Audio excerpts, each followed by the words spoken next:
Maharashtra superfast news चॅनलमध्ये आपले सहर्ष स्वागत आहे। खास सत्याची धार लेखणीची महाराष्ट्रातील ताज्या आणि वेगवान बातम्या पाहण्यासाठी आपल्या हक्काचे चॅनल शेअर करा, लाईक करा आणि सबस्क्राईब करा। धन्यवाद। आता शांत बसायचं नाही, जनतेच्या हक्कासाठी रस्त्यावर उतरून लढायचं, असा थेट एल्गार पुकारत राष्ट्रवादी काँग्रेस शरदचंद्र पवार पक्षाने श्रीवर्धनमध्ये आगामी निवडणुकांचे रणशिंग फुंकले आहेत। सत्ताधाऱ्यांच्या केवळ स्टंटबाजीवर आणि प्रशासकीय जाचावर पक्षाचे रायगड जिल्हा संघटक अजहर धनसे यांनी कडाडून हल्ला चढवला आहे। पाहुयात श्रीवर्धनमधील या धडाकेबाज आढावा बैठकीचा हा सविस्तर रिपोर्ट। राज्यातील सरकार केवळ खोट्या आश्वासनांच्या जोरावर जनतेची फसवणूक करत असल्याचा आरोप यावेळी करण्यात आला। आगामी बुधवार दिनांक 3 जून रोजी नवी मुंबईत होणाऱ्या राज्यस्तरीय आंदोलनाची रणनीती आखण्यासाठी श्रीवर्धन विधानसभा अध्यक्ष अजहर धनसे यांच्या नेतृत्वाखाली एक महत्त्वपूर्ण बैठक पार पडली।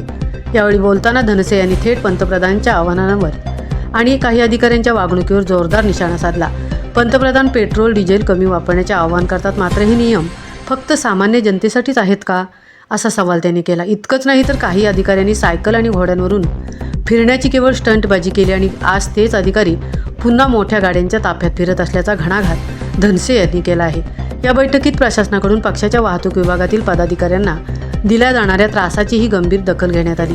प्रशासनाच्या मनमानी कारभाराला थेट भिडण्याची तयारी पक्षाने दर्शवली आहे।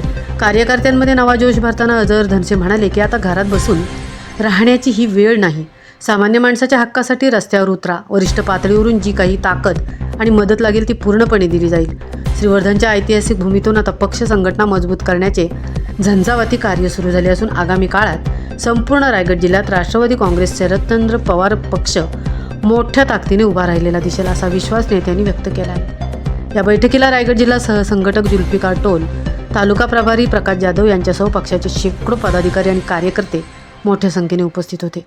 3 जूनच्या आंदोलनात रायगड जिल्ह्यातून कार्यकर्त्यांचे मोठे वादळ धडकणार हे आता स्पष्ट झाले आहे। महाराष्ट्र सुपरफास्टसाठी संजय खांबेटेंसह तृप्ती भोईर, म्हसळा।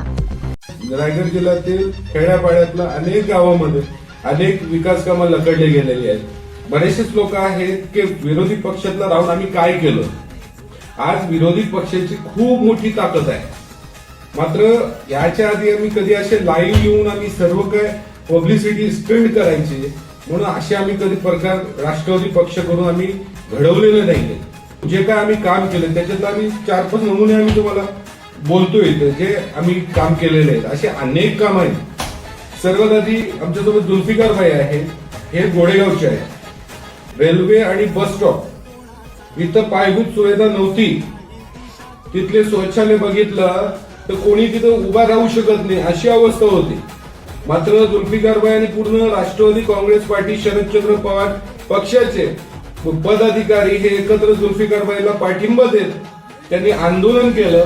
आंदोलन केलं, संबंधीची यंत्रणा होती, डिपार्टमेंट होतं, त्यांनी त्यांना लेखी आश्वासन दिलं की आम्हाला वेळ द्या, गणपतीचं उत्सव सुरू आहे, त्यानंतर आम्ही काम सुरू करतोय आणि ते काम चालू झालंय।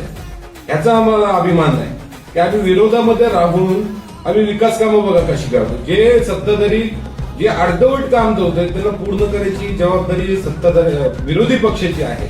आज गोरेगाव मध्ये जाऊन बघितलं तर तिथं बस स्टॉप आहे, तिथं बस स्टॉपचं काम सुरू झालंय, त्या 1.5-2 कोटीचं काहीतरी आहे ते काम। त्याच्यानंतर रेल्वे स्टेशनची जी पायाभूत सुविधाचा विषय होता, प्रश्न होता, प्लॅटफॉर्म तिथं बसण्याची सुविधा नव्हती, ती देखील काम सुरू झालंय।